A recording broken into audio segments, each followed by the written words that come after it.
ఇక్కడే మా చంద్రశేఖర్ ఉన్నాడు, ఎన్ఆర్ఐ. ఒక ఎగ్జాంపుల్ అది.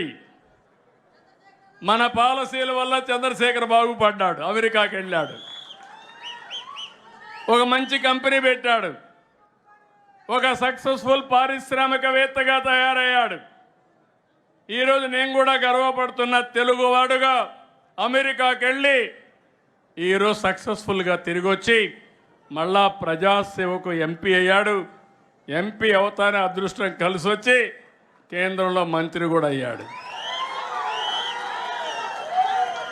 ఇప్పుడే అనిత గారు చెప్పారు, ఒక్క అడుగు ముందేస్తే ఓసారి 3-4 అడుగులు కలిసి వస్తాయి. ఆవిడ కూడా మొన్నటి వరకు తెలుగు మహిళా అధ్యక్షురాలుగా పనిచేసి సాక్షాత్తు రాష్ట్ర హోమ్ మినిస్టర్గా పనిచేసే పరిస్థితికి వచ్చారంటే అది తెలుగుదేశం పార్టీ చూపించే ఆదరణ, అభ్యర్థులను ఎంపిక చేసే విధానం కూడా.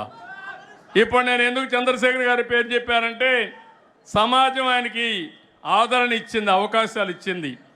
ఇక్కడే ఈ జిల్లాలోనే చదివాడు, ఎంబీబీఎస్ పాస్ అయ్యాడు. టెక్నాలజీ